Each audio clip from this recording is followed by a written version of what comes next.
শুভ সকাল বন্ধুরা, আজকের কিন্তু ব্রেকফাস্ট বানাতে বানাতেই ভিডিওটা শুরু করলাম।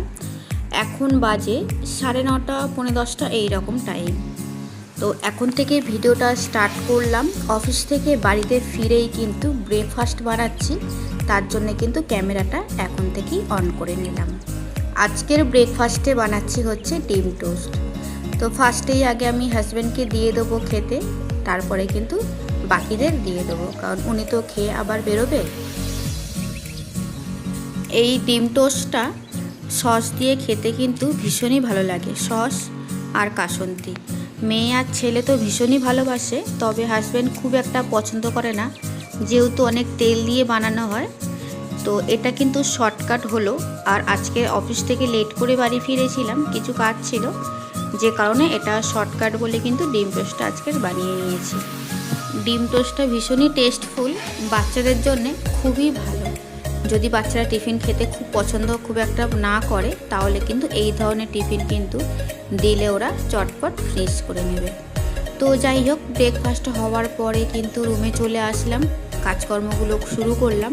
তবে ফার্স্ট আমার রুমে চলে আসলাম, আজকের হচ্ছে বেড কভারটা চেঞ্জ করব। তো এদিকে দেখো কমিও কিন্তু একটু বিরক্তি করছে। আর যখন যখন বিছানার চাদরটা চেঞ্জ করা হয়, আগেই কিন্তু ও ইউজ করা শুরু করে দেয়। তো যাই হোক, ও বিছানায় উঠে গেল, একটু আদর করছি, তবে আদর করেই ওকে নামিয়ে তারপরে কিন্তু চাদরটা পাততে দেবে, না হলে কিন্তু ও লাফ কেটে না বিছানায় উঠে যাবে। এই বিছানা যদি সবসময় পরিষ্কার এবং ক্লিন থাকে, তাহলে কিন্তু নিজেকেও ভালো লাগে আর কাজ করতেও কিন্তু এনার্জি পাওয়া যায়। কারণ রুমের মধ্যে এই বেডটা যদি সুন্দর করে কাঁচা ধোয়া চাদর পেতে নেওয়া হয়, তাহলে রুমটা কিন্তু দেখতে বেশ সুন্দর লাগে। তারপরে বাকি যা কাজকর্ম থাকে সেগুলো তো করতেই হবে, সেগুলো করব। বাট বিছানাটা আগে পরিষ্কার করা চাই। আগের যে বেডশিটটা নামিয়ে নিলাম, ওটা আবার ছিঁড়া ছিল, কারণ পমি কোনো এক সময় তার দিয়ে ছিঁড়ে দিয়েছিল। কাঁচা ধোয়া করার পরে ওটা ভাঁজ করে জায়গা মতো রেখে দেওয়া হয়েছিল, তখন সেলাই করা হয়নি। বিছানাটা আমার সুন্দর করে গোছানো হয়ে গেছে।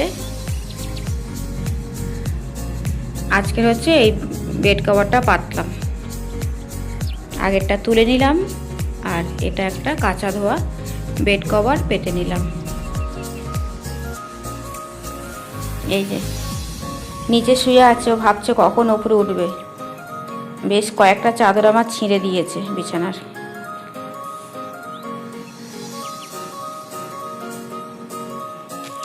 কিছু কাজকর্ম করার পরে আমি কিন্তু স্নান করে নিয়েছি। এখন তো প্রচণ্ড গরম, বেশিক্ষণ কিন্তু স্নান না করে থাকা যায় না। যেহেতু ভোর 5টায় ঘুম থেকে উঠি, তখন কিছু কাজকর্ম করি, আবারও অফিসে যাই। বাড়িতে ফিরে যখন ব্রেকফাস্ট করার পরেও আরও কিছু কাজকর্ম করি, প্রচণ্ড গরম হয়। তো জামা কাপড় বেশ অনেক কাচার ছিল, কেচে নিয়েছি আর স্নান করে নিয়েছি। বাবুর রুমেও বেডশিটটা চেঞ্জ করেছি, আমারটা এখনও কাচা হয়নি, তবে বাবুর রুমে যেটা চেঞ্জ করেছি ওটা কিন্তু কেচে নিয়েছি। তো এত জামা কাপড় কাচার ছিল, এক বালতি কেচে নেওয়ার পরে স্নান করে নিয়েছি। এবারে যাব কিচেনে রান্না করতে। ও না, বাবুর রুমটা হচ্ছে বেডশিটটা পাতা বাকি আছে। আমার রুমে তো পেতে নিয়েছি, বাট বাবুর রুমে ওটা বাকি আছে। বেডশিটটা পেতে বাবুর রুমের বিছানাটা গুছিয়ে নিয়ে তারপরে যাব কিচেনে। তবে যে রান্না করব সবজি মাছ, সেই সমস্ত কিছু কেটে ধুয়ে একদম রেডি করে রেখে দিয়েছি, যার শুধু রান্নাটা বসাবো।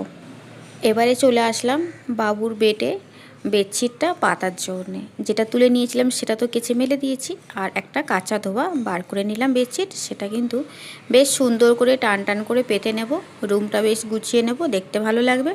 তারপরে চলে যাব কিচেনে। রুমের মধ্যে এই বেডটা সুন্দর থাকা মানে পুরো রুমটাই কিন্তু একদম অন্যরকম লাগে দেখতে। তো যাই হোক, বেশ সুন্দর করে টান টান করে বিছানাটা পেতে নিলাম। আর এই বিছানাতে যে চাদরটা আমি পাতি, তো আমার এই পাতাটা কিন্তু আমার মা ভীষণভাবে পছন্দ করতো, কারণ সুন্দর করে টান টান করে মা বলে যে সবার হাতে হয় না, তুই কিন্তু বেডটাকে সুন্দর করে পেতে রাখিস, চাদরটা সবসময় চট করে গুটায় না, এমনভাবে পাতা থাকে যে যে কেউ বসুক বা শুয়ে থাকুক ওটা কিন্তু নষ্ট হয় না। এবারে চলে আসলাম কিচেনে, এখন রান্না করব। তো আজকে রান্না করছি পুঁইশাক কুমড়ো দিয়ে কাঁকড়া, আর বানাবো হচ্ছে ডাল। সাথে থাকবে গন্ধরাজের লেবু। আজকেকার মেনু কিন্তু এতটাই, এবং চালও আমি ধুয়ে রেখেছি। একদিকে চাল মানে ভাতটা বসাবো, আর অন্য সাইডে কিন্তু এই তরকারিটা বানাবো। তো এই তরকারি আর ডালের সাথে কিন্তু গন্ধরাজ লেবুটা দারুণ লাগবে খেতে। রান্না সমস্ত কিছু হয়ে গেছে আমার, আর মেয়েকেও দিয়ে দিয়েছি খেতে।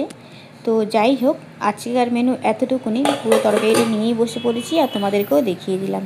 আর হাজব্যান্ডও চলে এসছে, তো সাথে কিছু খাবার নিয়ে এসছে। এখন তো গরমের সময় আইসক্রিম খাওয়া হয় প্রায় দিনই, তো আজও কিন্তু আবারও আইসক্রিম নিয়ে এসছে। আর এদিকে হচ্ছে দই মালাই আছে। তো যাই হোক, এগুলো খাওয়া দাওয়া করার পরেই কিন্তু আইসক্রিম খাবো সবাই মিলে। আমরা যেহেতু 4 জন, তারপরে তো একটা সদস্য বেড়ে গেছে 5 জন, তো কমের জন্যও কিন্তু আইসক্রিম নিয়ে আসা হয়েছে। এই সমস্ত কিছু করার পরে খাওয়া দাওয়া সেরে তারপরে কিন্তু বেরিয়ে পড়লাম আমার পমিকে নিয়ে। নেলস কাটিং করার ছিল, তারপরে কান পরিষ্কার, এরকম টুকিটাকি কিছু কাজ থাকে ওর, সেগুলো কিন্তু করাতে গেলাম। যেহেতু আগের দিনকে ব্লগে দিয়েছিলাম যে ওকে বাড়িতে স্নান করানো হয়েছে, বাকি কাজকর্মগুলো ওকে কিন্তু পার্লারে নিয়ে গিয়ে করাতে হবে। ওগুলো তো আর বাড়িতে করানো যাবে না, তো শুধু স্নানটাই বাড়িতে করিয়েছিলাম। তো আজকে স্নান করা বাদ দিয়ে বাকি সমস্ত কাজগুলো কিন্তু ওকে আজকের করিয়ে নিয়ে এলাম পার্লার থেকে। তো ওকে এখন এখানে নিয়ে আসা হচ্ছে। এখানে এই ছেলেগুলোর কাজগুলো ভীষণ ভালো, তো ওই জন্য কিন্তু ওকে এখানে নিয়ে এসেছি। তো দেখো, ও কিন্তু চুপ করে আছে, কোনো কান্নাকাটি নেই, কোনো ভয় পাচ্ছে না। আর হাজব্যান্ডও ওর সঙ্গে দাঁড়িয়ে আছে। ও তো এখন অনেক ছোট, তার জন্য কিন্তু ওর সাথে সাথেই আমরা থাকি। একা পুরোপুরিভাবেই কারোর কাছে কারোর হাতে ছাড়ি না। তো যাই হোক, ওর হয়ে গেছে, তো এখন কিন্তু আমরা বেরিয়ে পড়বো, বাড়ির দিকে যাব। তারপরে চলে আসলাম, এটা হচ্ছে অনেকটা পরে, এটা সন্ধ্যের টাইম। টিফিন বানিয়েছি স্যান্ডউইচ। এটা হচ্ছে বাবুর জন্য বানিয়েছি। এই স্যান্ডউইচটা কিন্তু খেতে ভীষণই সুন্দর লাগে, বাচ্চাদের জন্য ভীষণই ভালো। তো এই স্যান্ডউইচটাও কিন্তু সস দিয়ে খেতে খুব ভালো লাগে। তো বিকালের টিফিনের জন্য এই স্যান্ডউইচটা কিন্তু পারফেক্ট। তো যাই হোক, ওকে দিয়ে দেবো এখন। আর সসটাও কিন্তু ফ্রিজ থেকে বার করে নিলাম। অনেকটা ব্রেড নিয়ে আসা হয়েছিল, তো ওটা তো রেখে দিলে পরের দিনে আবার বাসি হয়ে যাবে। তার জন্যে কিন্তু বিকালে আমি এটা একটা টিফিনে বানিয়ে নিলাম।